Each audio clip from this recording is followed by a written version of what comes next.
Meus pais faltaram à minha formatura do ensino médio para ir à festa de revelação de gênero da minha irmã. Quando implorei para que reagendassem, minha mãe respondeu de forma ríspida dizendo para eu parar de ser egoísta, que eu não podia arruinar o dia especial dela. Certo, Reddit, isso não é apenas sobre a minha formatura do ensino médio. Minha mãe passou anos tentando envenenar cada bom momento que eu tive, mas as coisas continuaram escalando até ficarem realmente muito complicadas. Deixe-me voltar 5 anos para onde tudo isso realmente começou. Meu nome é Mateu, 33 anos, homem. Minha família me disse que teria de faltar à minha formatura do ensino médio porque a festa de revelação de gênero da Valentina era mais importante, simplesmente assim. Jogaram isso em cima de mim durante o café da manhã como se estivessem me dizendo que chegariam tarde para o jantar. Pare de ser tão dramático, Mateu, disse minha mãe, Carmen, sem nem levantar os olhos do telefone. Sua irmã vai descobrir se está esperando um menino ou uma menina, isso é um momento enorme para ela. Você terá outras formaturas.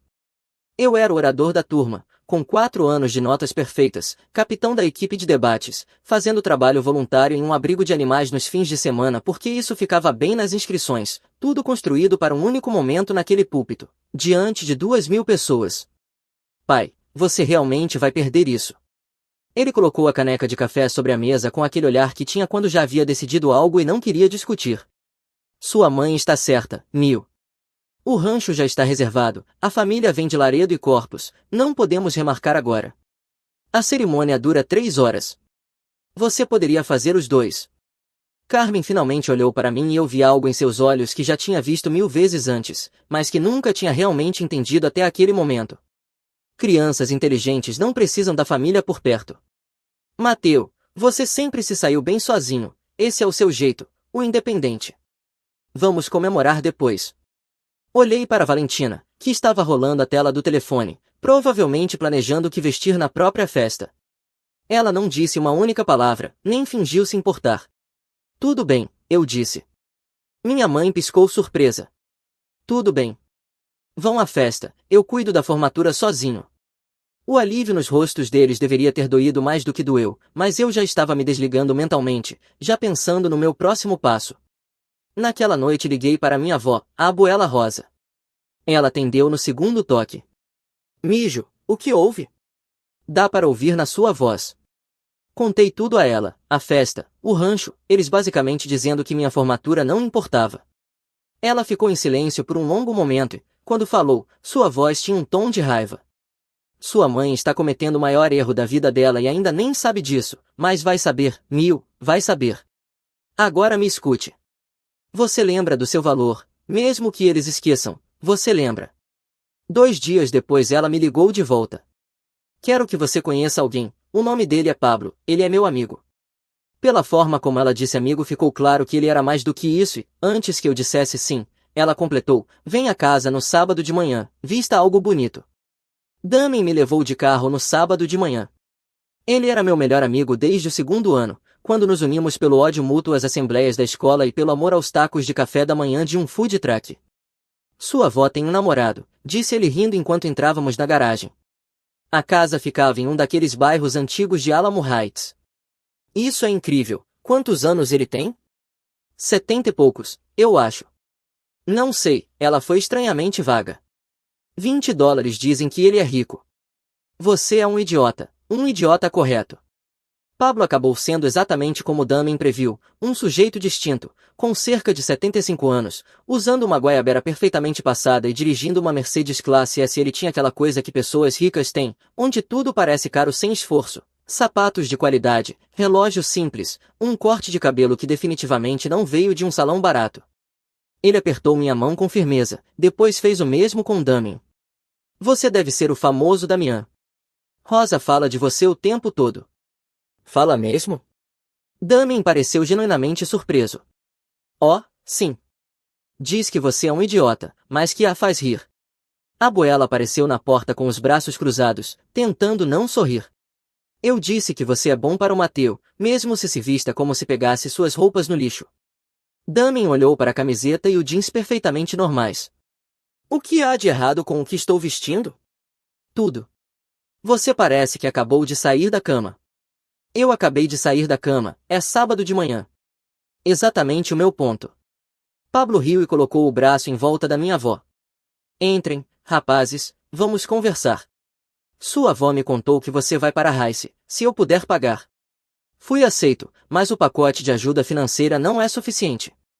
E se dinheiro não fosse um problema? Olhei para a Abuela Rosa e ela estava sorrindo. Pablo explicou de forma simples.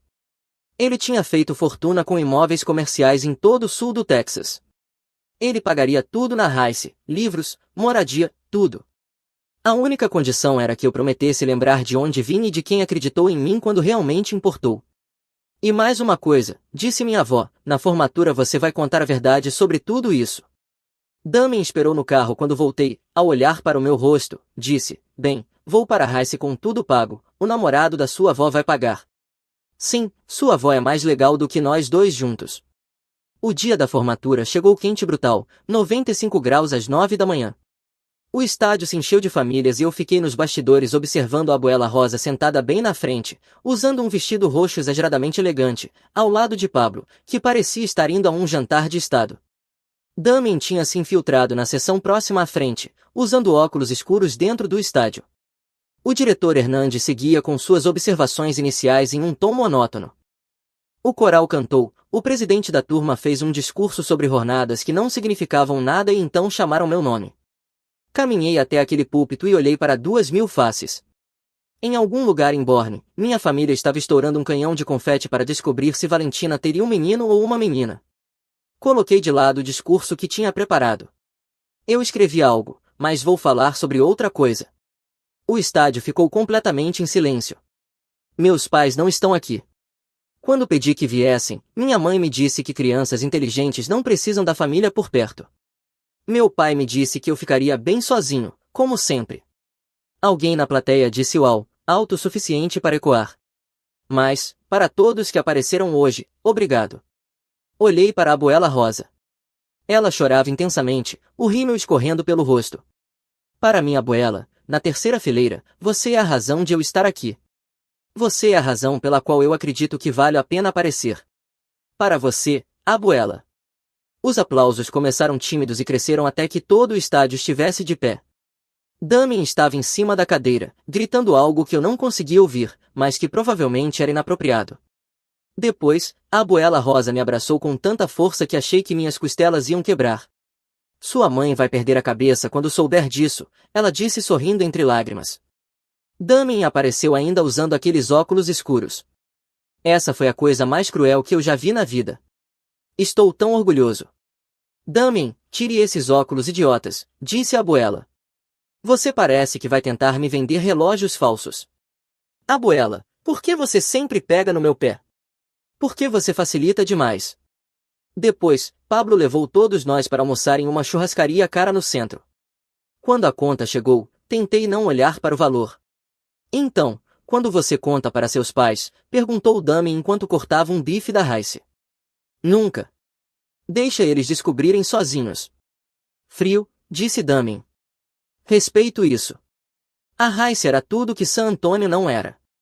Campus menor, alunos mais inteligentes, professores que realmente se importavam se você aparecia. Me formei em engenharia civil, com especialização secundária em negócios. Mantive a cabeça baixa, tirei notas decentes e permaneci com raiva o suficiente para trabalhar mais duro do que todo mundo. Damien acabou indo para Texas State em San Marcos. Conversávamos toda semana, na maioria das vezes ele reclamando do colega de quarto, que aparentemente nunca tomava banho e só comia macarrão instantâneo. E aí, como é a escola de riquinhos? Ele perguntou em uma ligação. Não é uma escola de riquinhos. Mateu, você tem um colega de classe cujo pai tem um iate. Ok, justo. Meus pais ligaram exatamente 3 vezes no primeiro ano. Uma para perguntar se eu voltaria para casa no dia de Ação de Graças, eu não voltei. Uma para dizer que Valentina tinha tido bebê, um menino chamado Julian, caso eu me importasse. E uma para perguntar se eu poderia emprestar dinheiro para Valentina comprar coisas para o bebê. Essa última eu ignorei completamente. No segundo ano comecei a trabalhar com meu professor em um projeto de pesquisa analisando falhas estruturais em prédios costeiros. O trabalho era entediante, mas eu era bom nisso, bom o suficiente para que ele me recomendasse para um estágio de verão em uma empresa de consultoria e engenharia em Houston. O estágio virou uma oferta de emprego. Quando me formei, eu tinha um plano. Começar na empresa, aprender tudo e depois seguir por conta própria. Damen dirigiu até lá para a formatura com um saco de vataburger e lanches suficientes para alimentar toda a turma de formandos. Sua família vem? Ele perguntou, já sabendo a resposta. Abuela e Pablo, só isso. Sua mãe nem respondeu? Não. Isso é muito errado, cara. A abuela Rosa levou um cartaz escrito "Esse é meu neto", com letras grandes o suficiente para serem vistas do espaço. Pablo parecia constrangido, mas segurou o cartaz mesmo assim durante a cerimônia. Depois da formatura, Pablo me chamou de lado. Estou investindo em um novo empreendimento comercial perto do Med Center. Quer ver os projetos neste verão? Aquele verão foi minha educação sobre como o mundo real realmente funcionava. Passei 3 meses acompanhando Pablo em visitas a obras e reuniões com investidores, aprendendo mais sobre desenvolvimento imobiliário do que 4 anos de aulas de engenharia me ensinaram. Ele me mostrou como os negócios eram fechados, como o dinheiro circulava, em quem confiar e quem evitar. Seu pai tinha potencial, ele me disse um dia, durante o almoço em um canteiro de obras no centro médico. Estávamos sentados na Mercedes dele, observando caminhões de concreto despejarem a fundação. Ele teve uma boa ideia, vendeu barato demais porque precisava de dinheiro rápido e passou o resto da vida se arrependendo. Como você sabe disso? Sua abuela me contou. Ela disse que você encontrou o pedido de patente. Eu nunca tinha mencionado isso para a abuela. Aparentemente, ela sabia mais do que deixava transparecer. Não cometa os erros dele, disse Pablo. Quando estiver pronto para começar algo seu, fale comigo primeiro. Levei esse conselho a sério. Passei os 5 anos seguintes em uma empresa de consultoria em Houston, subindo de engenheiro júnior a líder de projetos. Construí relacionamentos, economizei cada dólar, morando em um estúdio fora da Richmond e dirigindo um Honda usado, enquanto meus colegas compravam caminhonetes novas. No 5º ano eu tinha economizado o suficiente para dar o salto. Foi quando segui por conta própria. Valdez Engineering Consultantes começou em um espaço de escritório compartilhado na Westheimer, em Houston, com 200 pés quadrados, banheiro compartilhado e paredes tão finas que se ouvia tudo. Apenas eu, um laptop, um número de telefone e uma necessidade ardente de provar algo. Os primeiros 6 meses foram brutais, vivendo de macarrão instantâneo e tacos de café da manhã, pegando qualquer trabalho que aparecesse, trabalhando 16 horas por dia. Fiz avaliações estruturais de prédios nos quais eu não confiaria nem meu pior inimigo para entrar, revisei projetos de centros comerciais em cidades das quais nunca tinha ouvido falar, calculei requisitos de carga às 3 da manhã porque o ar-condicionado do meu apartamento estava quebrado. Damen ajudou quando pôde. Ele se mudou para Houston depois da faculdade, trabalhando com tecnologia da informação para alguma empresa da área da saúde. Aparecia depois do trabalho com comida, me ajudava a organizar arquivos e fazia piadas horríveis para me impedir de surtar. Você sabe que isso é insano, né? Ele disse certa noite, me observando revisar cálculos estruturais pela 3ª vez. Sua família sequer sabe que você está fazendo isso? Não. Ótimo. Quando você ficar grande, a cara deles vai valer a pena. O 2º ano mudou tudo. Consegui meu primeiro grande contrato, um empreendimento de uso misto na região da Galeria. Um grupo de investidores estava convertendo um antigo prédio de escritórios e precisava de alguém para avaliar a integridade estrutural, porque o engenheiro anterior tinha desistido por causa de problemas na fundação. Passei 3 semanas fazendo a avaliação, encontrei soluções que funcionariam e as apresentei sem causar pânico nos investidores. O valor pago foi suficiente para contratar 2 engenheiros juniores e mudar para um escritório de verdade. No 3º ano eu já tinha 15 funcionários e contratos ao longo de toda a costa do Golfo. O 5º ano trouxe a grande virada. Uma rede nacional de varejo precisava de avaliações estruturais para a reforma de mais de 100 lojas no Texas e na Louisiana. Um contrato de 3 milhões de dólares que nos colocou no mapa. Pablo também me trouxe como sócio minoritário em 2 de seus empreendimentos comerciais, em Austin e San Antonio. Minhas participações societárias somadas ao valor da empresa me colocaram em cerca de 20 milhões no papel, dinheiro suficiente para que eu nunca mais precisasse me preocupar com aluguel. A abuela Rosa foi a inauguração do escritório. Ela caminhava apontando para tudo, contando a qualquer um que quisesse ouvir que o neto dela tinha construído aquilo do nada. Damen chegou atrasado com uma garrafa e uma faixa escrita "Parabéns por ficar rico". A abuela olhou para a faixa e balançou a cabeça. Damen, onde você encontrou isso? No Paris City? Eles têm uma seção inteira. Você é ridículo, mas me ama mesmo assim, Abuela. Isso é discutível. Durante a festa, Pablo me puxou de lado e disse que minha avó tinha mais orgulho de mim do que eu podia imaginar e que devia tudo a ela, que era por isso que ela tinha feito o que fez. Foi aí que tudo me trouxe de volta ao drama da minha família. Descobri numa terça-feira qualquer. A abuela estava ficando esquecida, nada no nível de demência, apenas mais lenta. Ela me pedia ajuda com contas, para revisar extratos bancários e garantir que nada estivesse errado. Eu fazia isso havia meses sem pensar muito, até que percebi um padrão. Saques da conta corrente dela, sempre um pouco abaixo de 2.000, sempre às terças ou quintas, sempre em dinheiro. Puxei 18 meses de extratos, 47 saques totalizando pouco mais de 72 mil dólares. Cada um deles coincidia com um dia em que minha mãe tinha ido visitá-la para ajudar com tarefas. Fiquei sentado no meu caminhão, em frente à casa da abuela em Alamo Heights, olhando para os papéis e sentindo algo gelado se instalar no meu peito. Liguei para o Dummy e contei o que tinha encontrado. Você tem certeza de que é sua mãe? Quem mais seria? O que você vai fazer? Ainda não sei, mas preciso contar para a abuela. Quer que eu esteja lá? Quero. Nos encontramos na casa dela naquela noite. Ela fez café, colocou o pão doce na mesa e perguntou sobre o trabalho, coisas normais de avó. Abuela, precisamos falar sobre sua conta bancária. Ela ficou imóvel. O que tem ela? Mostrei os extratos e observei o rosto dela enquanto olhava os números, as datas, os valores. Carmen, ela disse baixinho. Posso chamar a polícia, registrar um boletim, recuperar o dinheiro. Não. Ela colocou os papéis na mesa. Sem polícia.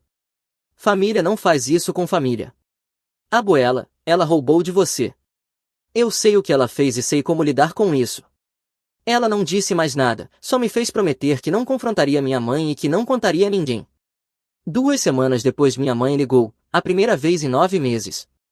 Mateu, precisamos falar sobre sua avó. O que tem ela? Ela está me acusando de roubar dinheiro dela. Isso é completamente insano. Acho que ela está perdendo a cabeça, ficando com demência ou algo assim. Estou muito preocupada. A audácia daquela mulher me atingiu como um caminhão. Você quer dizer os 72 mil que você tirou da conta dela ao longo de 18 meses? Silêncio. Não sei que mentiras ela anda te contando. Eu vi os extratos bancários, mãe. Cada saque coincide com os dias em que você supostamente estava ajudando ela. Então você está tomando o lado dela, da sua própria mãe? Você está roubando da sua própria mãe.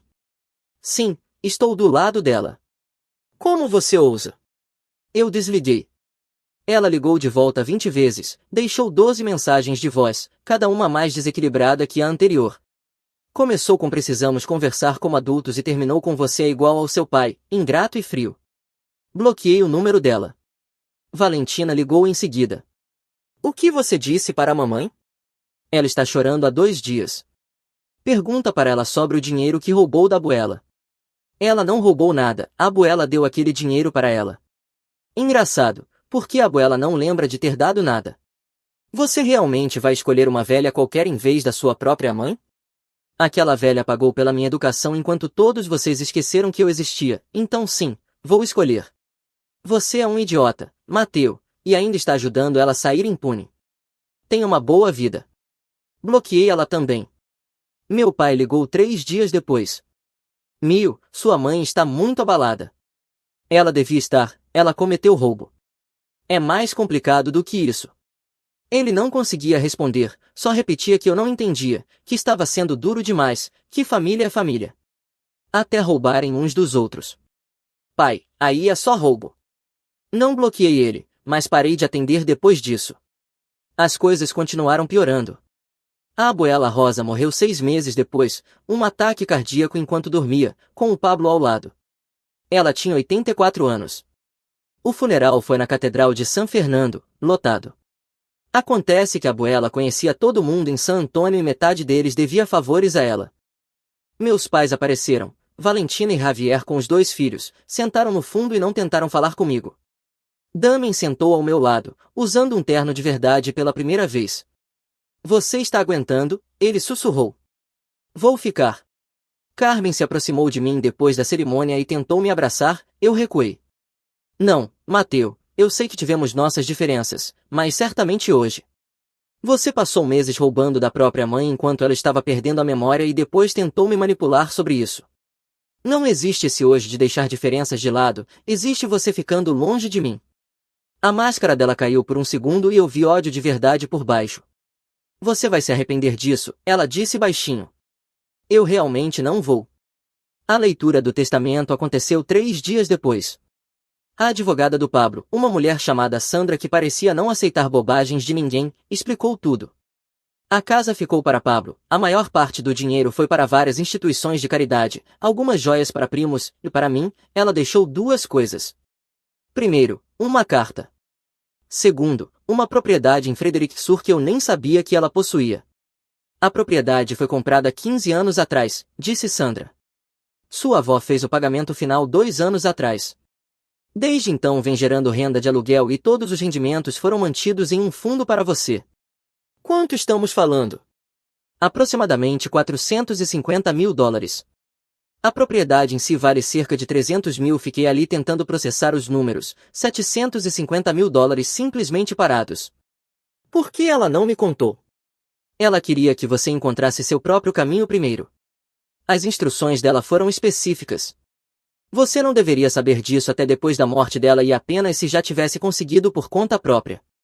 Pablo falou que ela tinha muito orgulho do que eu construí e queria que eu soubesse que fiz tudo sozinho. A voz de Carmen veio do outro lado da sala dizendo que aquilo era ridículo, que eu ganhava propriedade e dinheiro enquanto a própria filha não recebia nada. Sandra olhou para ela como quem já lidou com isso 1000 vezes e disse que minha mãe havia sido muito clara em suas razões. A casa da família iria para Pablo Ruiz conforme o desejo dela. A propriedade em Fredericksburg foi comprada com a ajuda financeira do Sr. Ruiz e sempre foi destinada a mim, e os ativos líquidos foram distribuídos de acordo com a vontade final dela. Se quisesse contestar, tinha esse direito. Vou contestar então.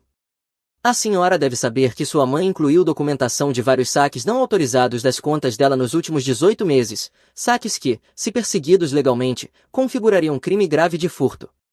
O rosto da minha mãe ficou branco. No entanto, continuou Sandra, ela deixou claro que não queria apresentar acusações criminais, apenas queria que ficasse registrado o motivo das decisões. Valentina se levantou dizendo que isso era ridículo, que ela tinha sido manipulada, apontando para Pablo e dizendo que aquele velho a convenceu a nos excluir. Pablo, que estava em silêncio até então, falou que tentou convencê-la a não cortar vocês, disse que ainda era filha dela e que as pessoas cometem erros, mas que ela respondeu que criou vocês melhor do que para roubarem da própria mãe. A sala ficou em silêncio. Vocês não têm ideia de como foi para mim, disse Carmen com a voz tremendo, ver ele receber tudo de bandeja enquanto nós lutávamos. De bandeja, eu me levantei. Vocês faltaram à minha formatura do ensino médio, me ignoraram por 4 anos de faculdade, nem sabiam que eu tinha aberto minha própria empresa até 6 meses depois. A única coisa que me foi dada foi uma avó que se importou quando ninguém mais se importou. Você é arrogante. Terminamos aqui. Sandra interrompeu dizendo que o testamento estava registrado no condado, que todas as distribuições seguiriam conforme descrito, que quem quisesse contestar poderia fazê-lo dentro do prazo legal e que a reunião estava encerrada. Damien e eu saímos pela entrada dos fundos, entramos na caminhonete dele e ficamos ali 1 minuto. Isso foi intenso, ele disse. Foi. Sua avó foi implacável até o fim. O que você vai fazer com a propriedade? Ainda não sei, talvez manter como aluguel. Talvez vender, não pensei tão longe. Ainda não consigo acreditar que sua mãe roubou dela. Eu consigo, ela sempre foi assim, eu só não queria ver. A carta ficou no meu caminhão por 3 dias antes de eu conseguir lê-la. Finalmente abri numa noite no meu apartamento, com Damien no sofá segurando um saco do Taco Cabana. A letra da abuela parecia mais trêmula do que eu lembrava, mas as palavras eram totalmente dela. Mateu, se você está lendo isso, eu já fui. Não fique muito triste, mijo.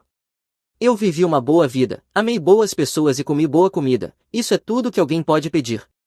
Estou deixando para você a propriedade de Fredericksburg porque quero que tenha algo real, algo que ninguém possa tirar de você. Sua mãe nunca entendeu isso, ela sempre quis o que podia gastar e nunca entendeu o valor de construir algo que dure. Eu observei você nesses últimos anos, vi você construir sua empresa do nada. Você trabalha como seu abuelo trabalhava, por isso nunca te contei sobre a propriedade. Você precisava provar a si mesmo que conseguia sem a ajuda de ninguém, agora você sabe que consegue. Algumas coisas antes de eu ir.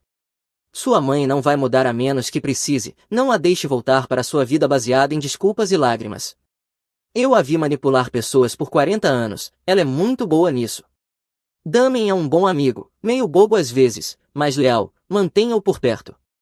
Seu pai não é um homem mau, apenas fraco, ele deixou sua mãe diminuí-lo.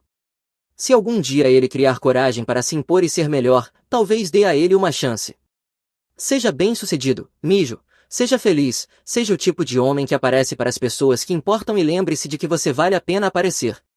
Com todo o meu amor, Abuela Rosa. Dobrei a carta com cuidado e a coloquei de volta no envelope. Damien me entregou uma bebida e perguntou o que dizia. Que eu deveria manter você por perto, mesmo você sendo um idiota. Ela disse essa frase palavra por palavra, sua avó me amava. Os anos seguintes foram um borrão de crescimento. A empresa se expandiu para Dallas, depois Austin, depois Oklahoma City. Contratei alguns dos melhores engenheiros da minha antiga empresa e fechei contratos com 2 empresas da Fortune 500 para avaliações de instalações. No 7º ano, a Valdez Engineering Consultantes tinha 42 funcionários. Eu não era bilionário, mas estava confortável o suficiente para que dinheiro deixasse de ser algo em que eu pensava o tempo todo. Vendi a propriedade de Frederick Sur, peguei os rendimentos do aluguel e o dinheiro da venda e investi em imóveis comerciais por todo o Texas. Pablo me orientou em cada negócio, me ensinou o que procurar e o que evitar. Damien foi promovido a diretor de TI na empresa dele, comprou uma casa no Heights e começou a namorar uma mulher chamada Sofia, que realmente aguentava as besteiras dele. Você deveria sair mais, ele me disse certa noite, comendo asas no Pluckers. Quando foi a última vez que você saiu com alguém? Eu saio com o trabalho, isso não conta. Estou ocupado construindo algo. Você já construiu, cara. Em algum momento você precisa aproveitar. Ele tinha razão, mas o trabalho me mantinha focado. Meu pai ligava de vez em quando, sempre constrangedor, sempre terminando do mesmo jeito, ele dizendo que a gente devia se encontrar um dia, eu dizendo talvez, nós dois sabendo que não ia acontecer. Carmen tentou algumas vezes no começo, ligando de números diferentes, aparecendo no escritório uma vez, até que a segurança a escoltou para fora. Eventualmente ela desistiu, ou pelo menos ficou melhor em se esconder. Valentina mandava um cartão de Natal todo ano, genérico, impessoal, sempre com uma foto dos filhos, nunca mencionava nada de verdade. Eu jogava direto no lixo. A vida seguiu em frente, a empresa cresceu, comprei uma casa em Rice Military, nada exagerado, mas boa o suficiente. Comecei a ir à academia regularmente, tentando cuidar de mim. Então meu pai ligou com uma notícia para a qual eu não estava preparado. Mio, eu tenho câncer. As palavras não fizeram sentido de imediato. Eu estava no escritório revisando contratos para a reforma de um hospital em Beaumont e meu cérebro não conseguiu mudar de marcha rápido o suficiente. Que tipo de câncer? Próstata, estágio 3. Os médicos dizem que é tratável, mas vai ser caro. Eu larguei a caneta. Quão caro? O plano de tratamento é de cerca de $180 mil. O seguro cobre talvez metade, se tivermos sorte. O que a mamãe diz? Ele ficou em silêncio por um longo momento. Sua mãe e eu não estamos bem, Mateu. Não estamos há um tempo. Estou dormindo no quarto de hóspedes e estamos falando com advogados sobre separação. Isso me pegou de surpresa. 28 anos de casamento e, de repente, eles estavam falando em advogados. O que aconteceu? Eu descobri sobre o dinheiro, o roubo da sua avó. Ela me disse que você estava mentindo, que tinha inventado tudo para me virar contra ela, mas eu contratei um contador para revisar os extratos. $72 mil, Mateu, tirados ao longo de 18 meses. Eu tentei te dizer. Eu sei, eu devia ter ouvido, devia ter acreditado em você em vez dela, mas passei a vida inteira fazendo isso, escolhendo o caminho mais fácil com ela. E agora? Agora eu estou doente e quebrado, tentando descobrir como pagar o tratamento.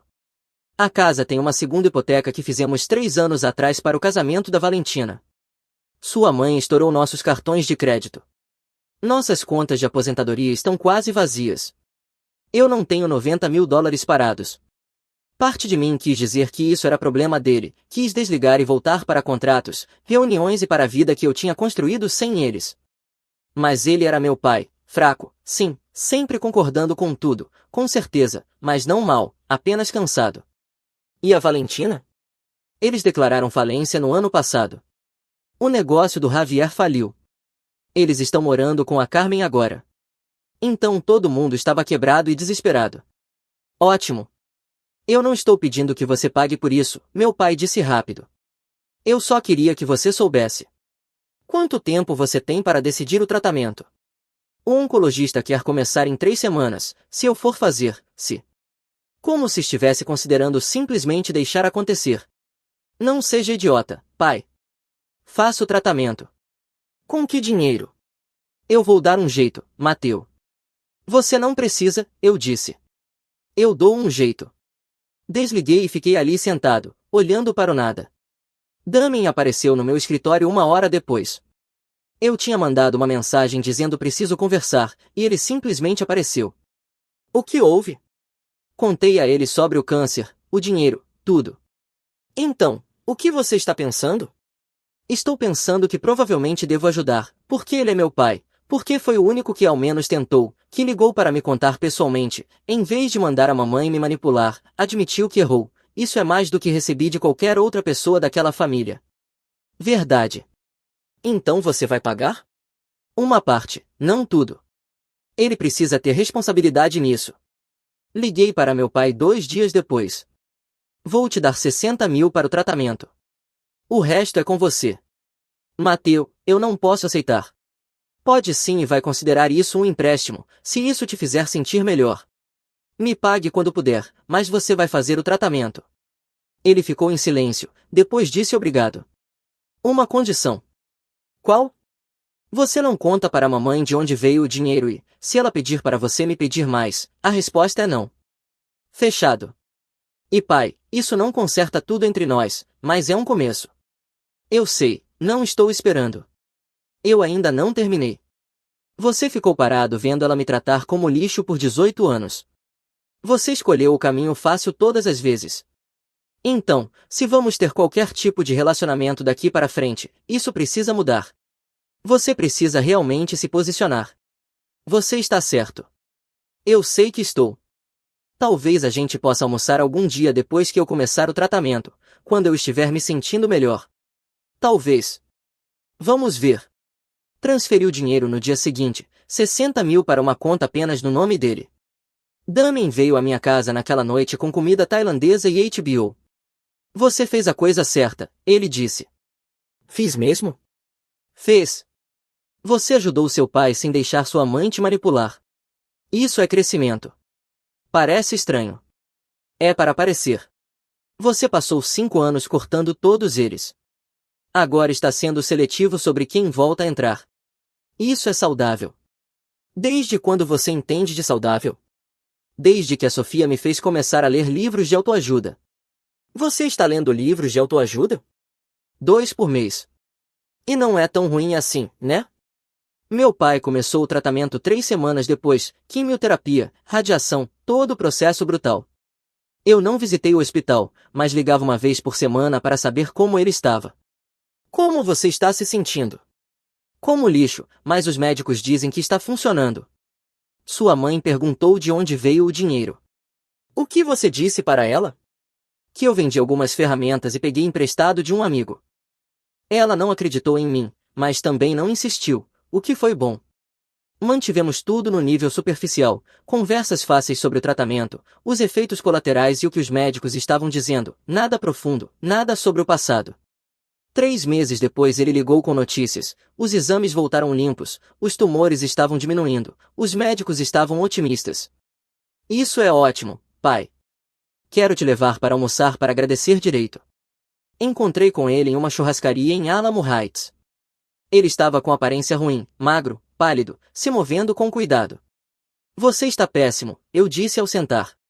Obrigado, Mil, você sempre sabe como fazer um homem se sentir bem. Pedimos brisket e ficamos em silêncio por 1 minuto.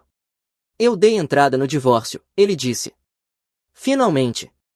Larguei o garfo. O quê? 3 dias atrás. Sua mãe e eu acabamos. Eu devia ter feito isso anos atrás. O que mudou? Eu mudei. Ficar doente faz você pensar no que realmente importa e o que importa é que passei 28 anos casado com alguém que nunca me amou de verdade, que só se importava com o que eu podia fornecer, com o status que eu podia dar. Eu era conveniente, só isso. Ela vai surtar. Já surtou. Jogou uma luminária em mim, me chamou de tudo quanto é nome, disse que eu estava abandonando ela quando mais precisava de mim. Você está bem? Melhor do que estive em muito tempo. Comemos em silêncio por um tempo. Eu quero pedir desculpa, ele disse, por tudo, a formatura, os anos te ignorando, escolher ela em vez de você todas as vezes. Eu fui fraco e estive errado. Sim, foi. Olhei para meu pai, esse homem que foi um estranho durante a maior parte da minha vida, mas que talvez finalmente estivesse se tornando alguém real. Eu ainda não estou pronto para te perdoar, mas estou disposto a ver onde isso vai dar. Você continue aparecendo, continue sendo honesto, e a gente vê no que dá. A abuela disse para te dar uma chance se você merecesse, então mereça. Ele sorriu. Sua avó era diferente de tudo. Sim, ela era. Terminamos o almoço e caminhamos até os carros. Antes de eu entrar, meu pai me parou. Sua mãe vai atrás de você por qualquer coisa que puder. O divórcio a deixou desesperada. Deixa ela tentar. Estou falando sério, Mateu. Ela se convenceu de que você deve algo a ela, de que seu sucesso é de alguma forma por causa do que ela te deu. O que ela me deu foi uma aula magistral sobre o que não ser. Se ela quiser vir atrás de mim por isso, a gente se vê no tribunal. 3 semanas depois, ela tentou. Apareceu no prédio do meu escritório com a Valentina numa tarde de quinta-feira. A segurança me ligou do saguão dizendo que havia 2 mulheres exigindo me ver e ficando bem barulhentas. Abri a câmera de segurança e lá estavam elas, Carmen vestida como se fosse para uma entrevista de emprego, com roupas que não podia pagar, fazendo o papel da mãe respeitável. Valentina estava ao lado, desconfortável, balançando o filho mais novo no colo. Eu poderia ter mandado a segurança expulsá-las, mas uma parte de mim queria esse confronto, precisava finalmente dizer tudo o que eu vinha aguardando. Peguei o elevador e desci. A voz da Carmen ecoava pelo piso de mármore enquanto gritava com o segurança, dizendo que eu era o filho dela e que ela tinha o direito de me ver. Na verdade, você não tem direito nenhum aqui, eu disse ao me aproximar. Ela se virou. Mateu, finalmente, precisamos falar sobre. Não. A palavra a cortou no meio da frase. Com licença? Não. Não precisamos falar sobre nada. Você não tem o direito de aparecer no meu local de trabalho e exigir meu tempo. Eu sou sua mãe. Você nunca foi. As pessoas no saguão estavam olhando. Valentina deu um passo à frente. Mateu, a mamãe está passando por dificuldades, o divórcio, ela não tem nada. Não é problema meu. A máscara da Carmen caiu e eu vi puro ódio por baixo. Seu ingrato, depois de tudo que eu sacrifiquei. Diga uma coisa. Ela abriu a boca e não encontrou resposta. Segurança, essas mulheres estão invadindo propriedade privada, por favor escoltem elas para fora, e se voltarem chamem a polícia. Carmen começou a discutir, mas o guarda já estava no rádio chamando reforço. Senhora, a senhora precisa sair agora, política do prédio. Observei elas indo embora, Carmen gritando sobre advogados e sobre como eu era igual ao meu pai, frio e sem coração. Damien entrou vindo do estacionamento com tacos do Torches. Cara, eu perdi alguma coisa? Por que sua mãe parece que quer matar alguém? Você acabou de perder minha mãe ameaçando me processar. Clássica Carmen. Vamos comer e assistir esportes? São 2 da tarde de uma quarta-feira. E é para isso que servem os dias de licença médica. Acabamos em um bar esportivo em Montrose, comendo asas e assistindo os Rockets perderem para Portland. Você lidou bem com isso, disse Damien. Eu lidei? Sim, cara. Você estabeleceu limites, e isso é saudável. Você ainda está lendo aqueles livros de autoajuda, né? Toda noite antes de dormir. A Sofia me faz responder perguntas sobre eles. Bom para você. Você devia tentar ler alguma coisa um dia. 6 meses depois, meu pai terminou o tratamento, exames limpos, bom prognóstico. A gente vinha almoçando uma vez por mês, construindo algo novo, algo mais honesto. Eu assinei os papéis do divórcio, ele me disse durante um almoço com tacos. É definitivo. Como você se sente? Aliviado, com medo, livre, tudo ao mesmo tempo. Ela foi atrás de você por dinheiro? Tentou, mas não tinha muito para dividir. A casa está submersa, a aposentadoria acabou. Ela ficou com o carro e metade das dívidas. Eu fiquei com o resto e com a minha liberdade. Onde você está morando? Um apartamento pequeno perto da cobra. Precisa de ajuda? Não. Eu preciso fazer isso sozinho. Eu respeitei isso. Pelo que vale, estou orgulhoso de você por finalmente se posicionar. Ele me olhou como se eu tivesse acabado de lhe dar $1 milhão. Isso significa muito, mijo, mais do que você imagina. Não éramos perfeitos, provavelmente nunca seríamos, mas éramos honestos, e isso era suficiente. Damien ficou noivo da Sofia e me pediu para ser padrinho. Tem certeza, eu disse. Quem mais eu pediria? Alguém melhor em discursos. Você vai fazer o discurso, cara, é tradição. Eu te odeio. Você me ama. Discutível. No casamento eu me levantei e contei histórias sobre o Damien, a vez em que ele tentou impressionar uma garota cozinhando e acionou 3 alarmes de fumaça, a vez em que se perdeu no IKEA por 2 horas, a vez em que me convenceu a pular de paraquedas e vomitou imediatamente depois de pousar. Mas falando sério, eu disse olhando para ele e para Sofia, o Damien é o amigo mais leal que eu já tive. Ele apareceu quando ninguém mais apareceu, acreditou em mim quando minha própria família não acreditou, e agora a Sofia está presa com ele, o que pode ser a melhor ou a pior decisão que ela já tomou. Todo mundo riu. Damien enxugou os olhos e me deu um abraço que durou tempo demais. Valeu, cara, ele sussurrou. Não fica estranho. Tarde demais. A vida continuou andando, a empresa continuou crescendo, meu pai e eu continuamos construindo confiança aos poucos. Carmen e Valentina continuaram afastadas, exatamente onde deveriam estar. Família não são as pessoas em que você nasce, mas as pessoas que aparecem, as pessoas que ficam quando tudo desmorona e não esperam nada em troca. Eu construí uma boa vida com a ajuda das pessoas que importavam. Isso foi suficiente. Se você gostou deste vídeo, por favor clique no botão de se inscrever, isso ajuda muito o canal e nos ajuda a trazer mais e melhores histórias. Obrigado.